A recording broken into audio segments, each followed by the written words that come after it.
Bismillahirrahmanirrahim. Assalamualaikum warahmatullahi wabarakatuh.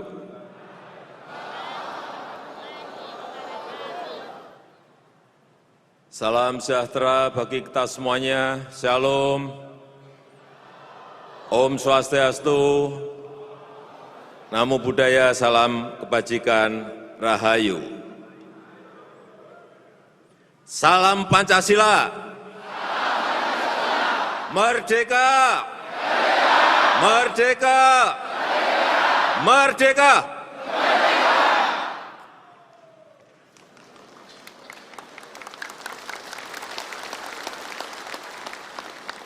Yang saya hormati Presiden kelima Republik Indonesia, sekaligus Ketua Umum Partai Demokrasi Indonesia Perjuangan, Ibu Profesor Dr. Hajah Megawati Soekarno Putri,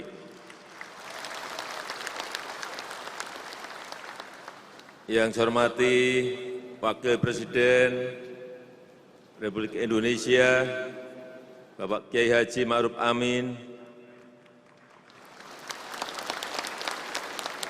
yang saya hormati para menteri yang hadir pada pagi hari ini, yang saya hormati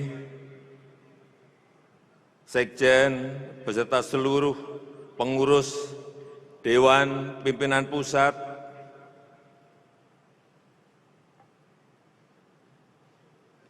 Ketua dan jajaran pengurus DPD, Ketua dan jajaran pengurus DPC, Ketua dan jajaran pengurus PAC, Ketua dan jajaran pengurus ranting, Ketua dan jajaran pengurus anak ranting, serta seluruh saya partai dan Ketua dan seluruh jajaran pengurus Satgas PDI Perjuangan yang saya cintai, yang saya banggakan, hadirin dan undangan yang berbahagia.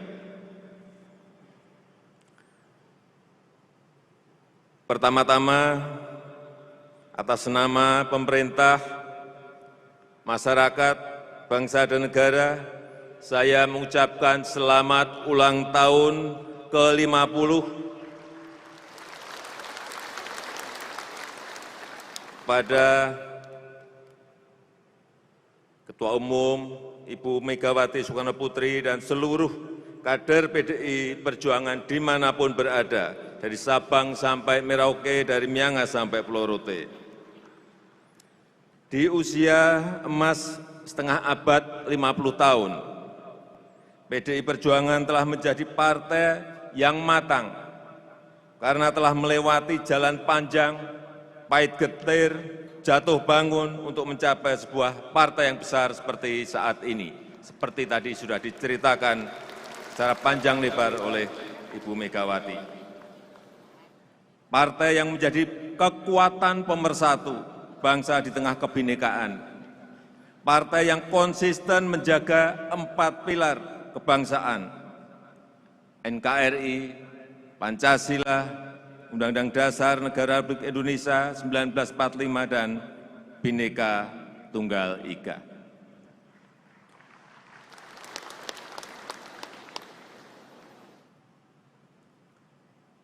Ibu Megawati, Bapak Ibu sekalian, seluruh kader PDI Perjuangan yang saya hormati. Tahun 2022 kemarin adalah tahun yang sangat sulit. Tahun yang sangat sulit bagi dunia maupun bagi seluruh negara yang ada di dunia ini. Tapi kita sepertinya tidak merasakan. Karena kita memang masih tumbuh pada posisi yang normal ekonomi kita.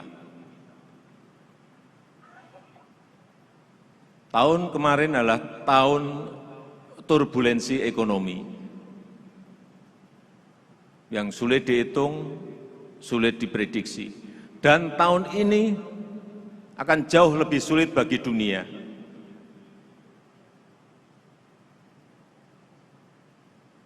Oleh sebab itu tahun ini adalah tahun betul-betul tahun ujian. bagi kita. Kalau kita ingat tahun 97-98, banyak negara yang jatuh termasuk Indonesia menjadi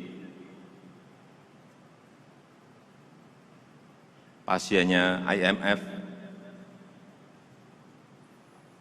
Tahun ini, baru saja tadi pagi saya telepon Menteri Keuangan, berapa sih yang menjadi pasien IMF per hari ini? 16 negara sudah menjadi pasien IMF. Karena ambruk ekonominya. Dan 36 negara antri di depan pintunya IMF. Karena juga sudah tidak memiliki kekuatan ekonomi di dalam negerinya. Apa yang harus saya sampaikan? Ya, kita semuanya harus hati-hati. Kita semuanya harus kerja lebih keras lagi.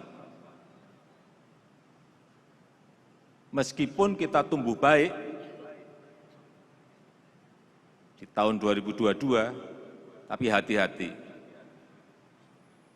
Karena managing director-nya IMF,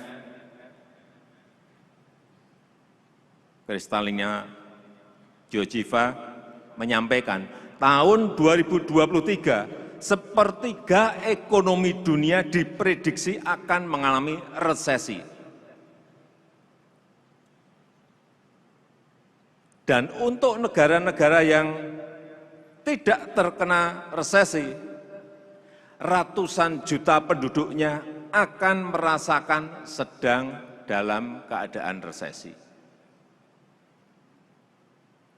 Oleh sebab itu, saya tidak menakut-nakuti, tapi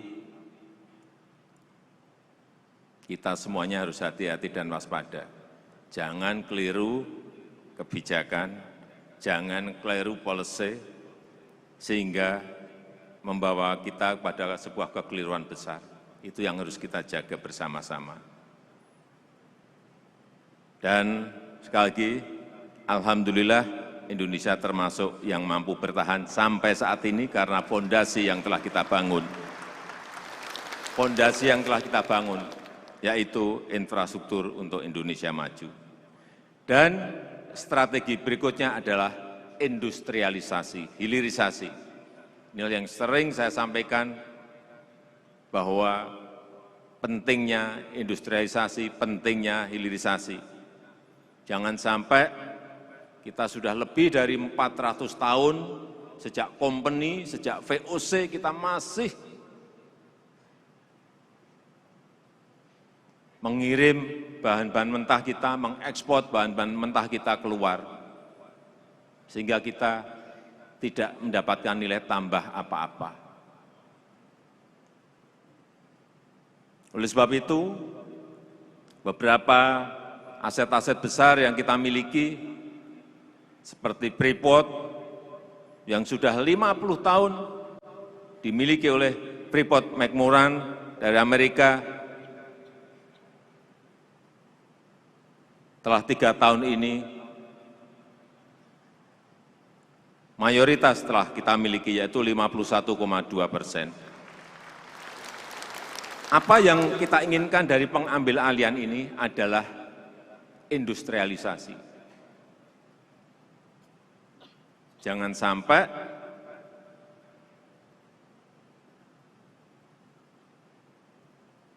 tambangnya ada di negara kita, di Papua, smelternya, industrinya ada di Jepang, smelternya, industrinya ada di Spanyol. Kita enggak dapat apa-apa.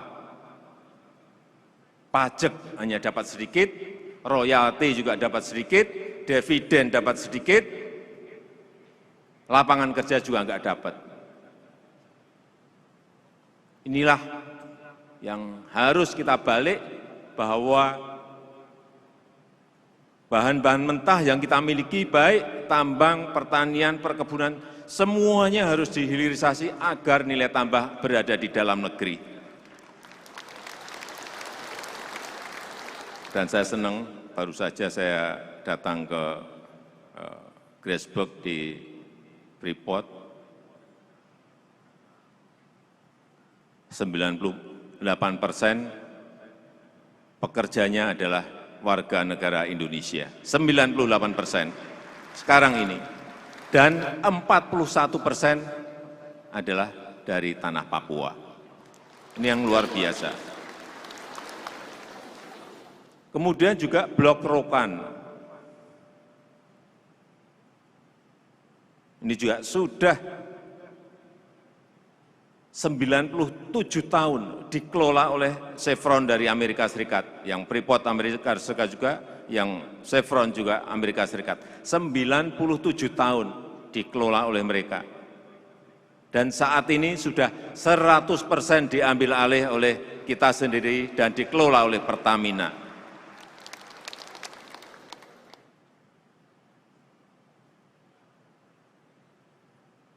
Juga Blok Mahakam, setelah 43 tahun dikelola oleh Total INP dari Perancis, sekarang juga 100% dikelola oleh Pertamina. Apa yang saya lihat di lapangan, seperti Rokan 100% sekarang tenaga kerjanya semuanya dari Indonesia. Dan kemarin ada tambahan lagi 12.500 pekerja baru di Blok Rokan, karena kita ingin mengebor lebih banyak lagi sumur-sumur yang ada. Tetapi pekerjaan besar kita bukan ada di situ. Setelah menguasai ini, pekerjaan besar ke depan yang ingin kita lakukan adalah bagaimana membangun sebuah sistem besar agar yang namanya nikel, yang namanya boksit, yang namanya tembaga, yang namanya timah, itu betul-betul semuanya bisa terintegrasi dan bisa memproduksi barang jadi maupun setengah jadi, yang memberikan nilai tambah yang sebesar-besarnya, utamanya lapangan kerja bagi rakyat.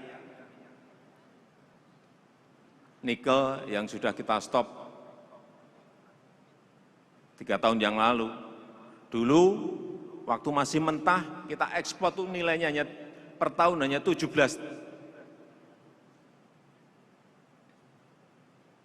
triliun rupiah. Setelah kita stop 3 tahun ini,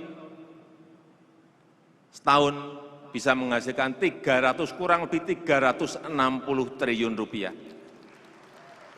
Ini baru nikel. Boksit kemarin sudah kita umumkan di bulan Desember, stop juga mulai Juni 2023. Dan akan kita industrialisasikan, kita hilirisasikan di dalam negeri. Saya enggak tahu lompatannya, tapi perkiraan kita nanti dari kurang lebih 20 menjadi kurang lebih 60 sampai 70 triliun. Memang ini sebuah pekerjaan yang tidak mudah, mengintegrasikan tidak mudah, karena tambang tembaga ada di Papua, ada di Sumbawa, tambang nikel ada di Sulawesi, di Maluku Utara, di Maluku, dan tambang timah ada di Bangka Belitung, tambang boksit ada di Kalimantan Barat, ada di Bintan, semuanya harus terintegrasi sehingga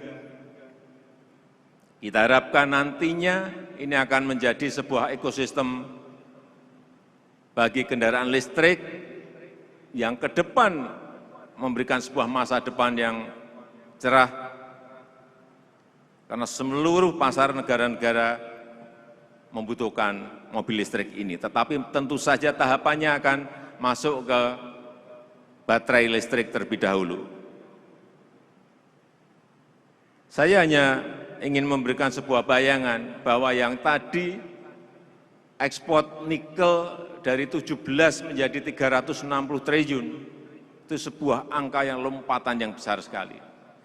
Tetapi apabila nanti menjadi sebuah ekosistem baterai dan ekosistem mobil listrik, itu akan memberikan nilai tambah ratusan kali. Bukan puluhan kali lagi, tapi ratusan kali. Problemnya adalah kita digugat oleh Uni Eropa. Nikel kita digugat oleh Uni Eropa. Dan sudah diputuskan kita kalah. Kita kalah. Tapi saya sampaikan kepada Bu Menteri Luar Negeri, jangan mundur.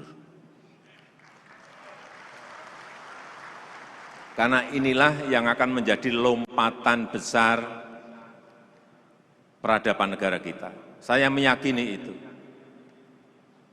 Terus kita banding. Kalau banding nanti kalah, saya enggak tahu. Ada upaya apa lagi yang bisa kita lakukan. Tapi itulah sebuah perdagangan yang kadang-kadang menekan sebuah negara agar mereka ikut aturan main yang dibuat oleh negara-negara besar, sehingga kalau kita ekspornya, kirimnya hanya bahan mentah, sampai kiamat kita akan menjadi negara berkembang.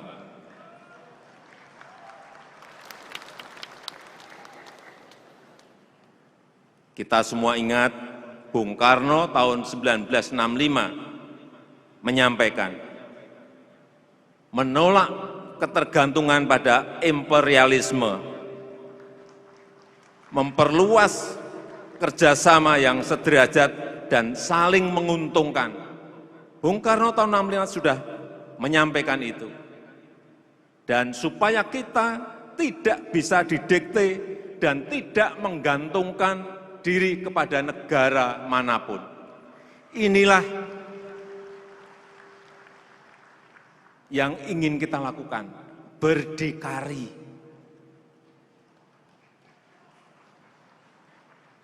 Berdikari. Berdikari. Oleh sebab itu, saat itu walaupun kita ditakut-takuti soal Freeport, tetap kita terus. Meskipun kita juga ditakut-takuti masalah nikel, kalah di WTO, kita juga tetap terus. Justru kita tambah stop boksit. Nanti mungkin pertengahan tahun lagi akan kita stop lagi tembaga. Kita harus berani seperti itu. Kita tidak boleh mundur, kita tidak boleh takut, karena kekayaan alam itu ada di Indonesia. Ini kedaulatan kita, dan kita ingin dinikmati oleh rakyat kita, dinikmati oleh masyarakat kita.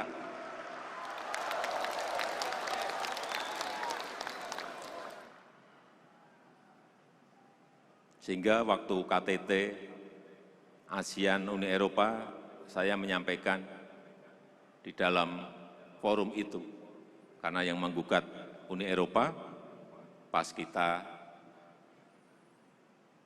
ada KTT, waduh ini kesempatan. Saya menyampaikan, kemitraan itu harus setara.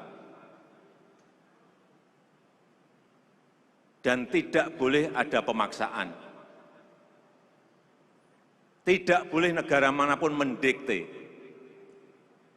Dan tidak boleh negara-negara maju itu merasa bahwa standar mereka lebih bagus dari standar negara kita.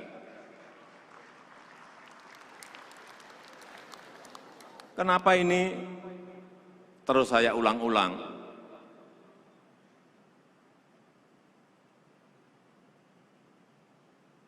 Karena saya ingin Presiden ke depan juga berani melanjutkannya.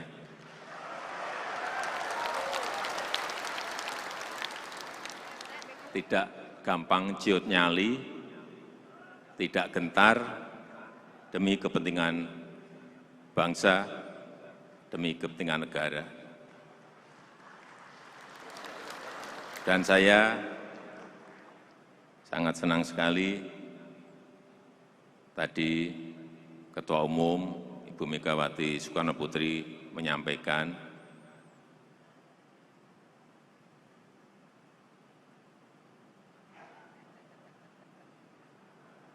bahwa calonnya adalah dari kader sendiri.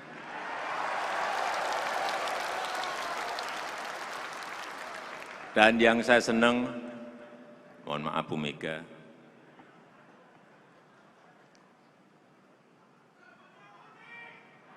Bu Mega dalam memutuskan itu betul-betul sangat hati-hati,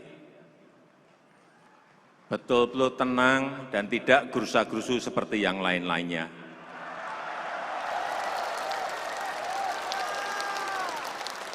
Didesak-desak dari manapun tidak goyah. Meskipun namanya sudah di kantongnya Bu Mega.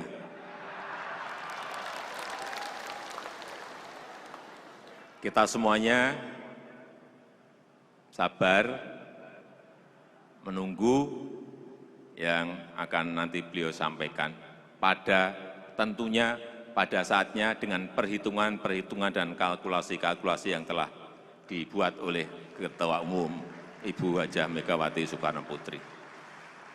Saya rasa itu yang ingin saya sampaikan. Sekali lagi, selamat ulang tahun ke-50 PDI Perjuangan. Kemudian yang terakhir, ini juga gagasan Bung Karno untuk pemindahan ibu kota dari Jakarta ke ibu kota Nusantara. Saya akan memberikan gambaran sedikit di layar. Terima kasih. Wassalamualaikum warahmatullahi wabarakatuh. Salam Pancasila. Merdeka! Merdeka!